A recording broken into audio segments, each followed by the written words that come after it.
Olá, boa tarde, bem-vindos à nossa meditação de domingo. Então vamos ler em 2 Pedro capítulo 2. Nós estamos meditando sobre a importância de conhecermos a Cristo e de crescermos na sua graça. Nossa meditação, as meditações são baseadas então em 2 Pedro 3:18, que diz que nós devemos crescer na graça e no conhecimento de nosso Senhor Jesus Cristo. O primeiro capítulo da segunda epístola de Paulo nos fala sobre o perigo da perseguição. O povo de Deus é então perseguido pelo Estado romano, por Roma, pelo Império Romano, pelo mundo. E isto é um perigo. Mas não sei se vocês sabem que hoje em dia a igreja que mais cresce é a igreja que está sendo perseguida em determinados países onde a igreja é perseguida. O Estado não consegue destruir. Nada consegue, aliás, destruir a igreja. Mas o que vai impedir o crescimento das pessoas, o que vai impedir que o evangelho seja propagado, não é a perseguição. São as heresias que nascem no seio da igreja. E é sobre isso que Pedro vai falar nesse capítulo 2 da sua segunda epístola. E também, diz ele no verso 1, houve entre o povo falsos profetas, como entre vós haverá também falsos doutores, que introduzirão encobertamente heresias de perdição e negarão o Senhor que os resgatou, trazendo sobre si mesmos repentina perdição. É de uma forma encobertamente, aqui é de uma forma sorrateira. É como quando você vai à pesca, você coloca no anzol uma isca e o peixe pensa que aquela isca é comida, que geralmente é, mas é um perigo. A heresia não entra assim de forma como um dragão. Satanás aparece principalmente como um anjo de luz. É assim que ele vai tentar te pegar. E muitos seguirão as suas dissoluções, pelas quais será blasfemado o caminho da verdade. A primeira coisa que a gente vai entender aqui nesse texto é que eles negam o Senhor. Primeira coisa. É o que Satanás vai tentar fazer com religiões e com todo tipo de espiritualidade que negam a divindade de Jesus, por exemplo. É a primeira coisa que você vai ver. Que coloca o homem no pedestal, ou então coloca Jesus no mesmo nível que aquele profeta, que esse outro profeta, que aquele fundador, esse outro fundador daquela seita, daquela religião. O Cristo é o alfa e o ômega, o começo e o fim. Aquele que era, que é e que será. Aquele que é presente no passado, presente agora, presente no futuro. Porque ele é o Todo-Poderoso, como nos diz Apocalipse, que é a revelação de Jesus Cristo.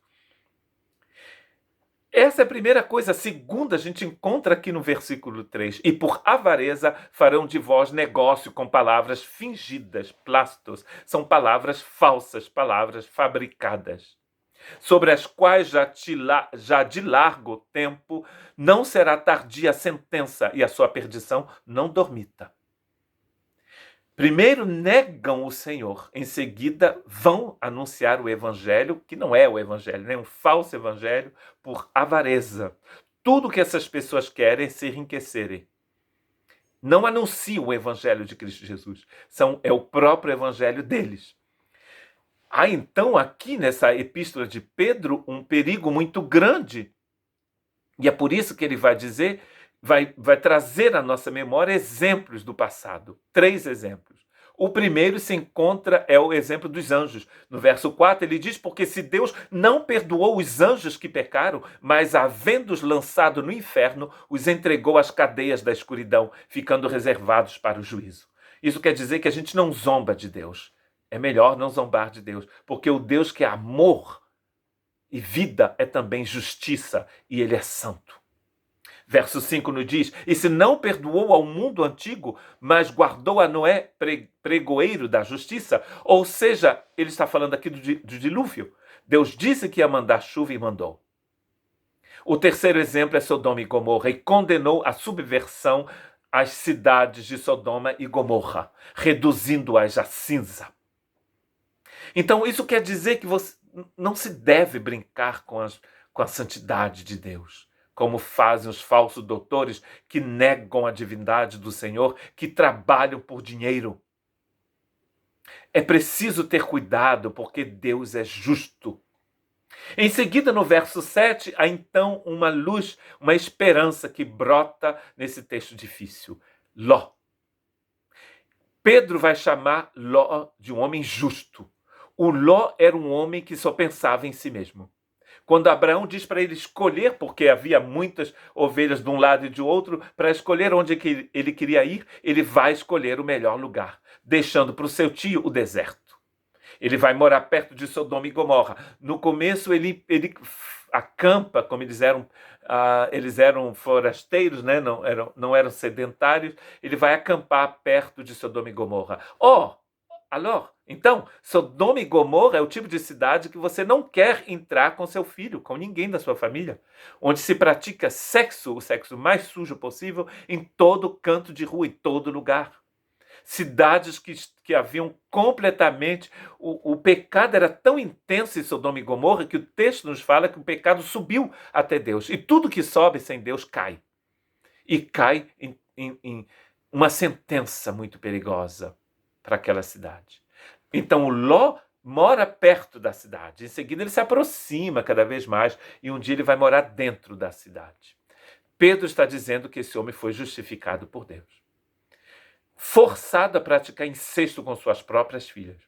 A família de Ló estava perdida. Uma mulher perdida e 2 filhas perdidas. Mas Pedro está dizendo que há um momento, não sabemos quando, esse homem foi justificado por Deus. Se Deus pôde mudar a vida de Ló, ele pode mudar a minha vida, pode mudar a sua vida. Em seguida, ele volta ao assunto deste capítulo, que são os falsos doutores. Eles andam segundo a carne, nos diz o verso 10. Andam na concupiscência e na imundícia.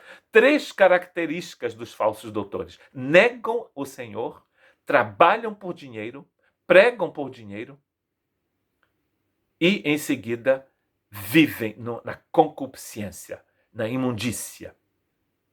Dinheiro, sexo e negação do Cristo.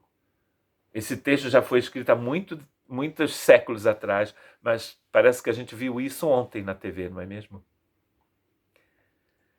São como animais irracionais, ou seja, verso 12, eles não têm inteligência divina. E eles vão perecer em suas próprias corrupções.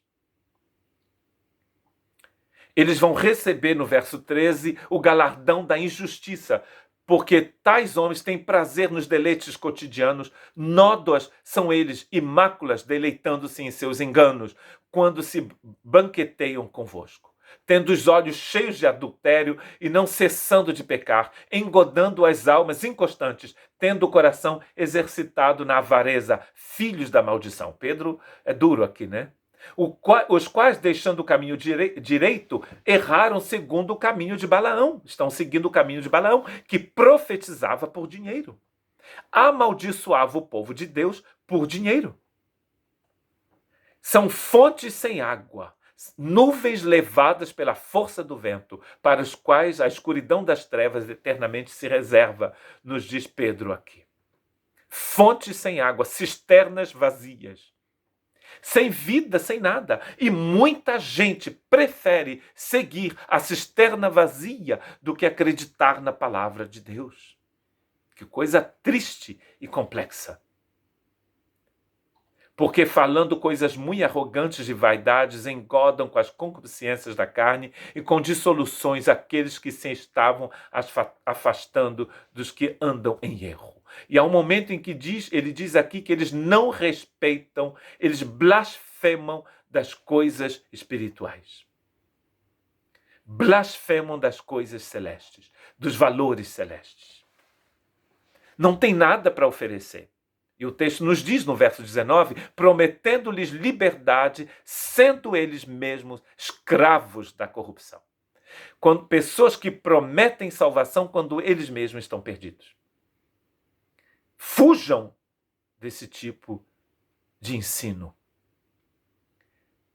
Uma coisa interessante no final desse texto, no verso 19, ele diz, porque de quem alguém é vencido, do tal faça-se também servo. As pessoas são escravas daquilo que domina sobre eles mesmos. Quem domina sobre a sua vida? Deus ou essa heresia que você tem lido, ouvido na internet ou até mesmo na sua igreja? Não coma tudo que te ofereça se você não tem, se o Espírito Santo de Deus te diz que não vem de Deus. Leia a palavra de Deus e você não será enganado. Que Deus te abençoe.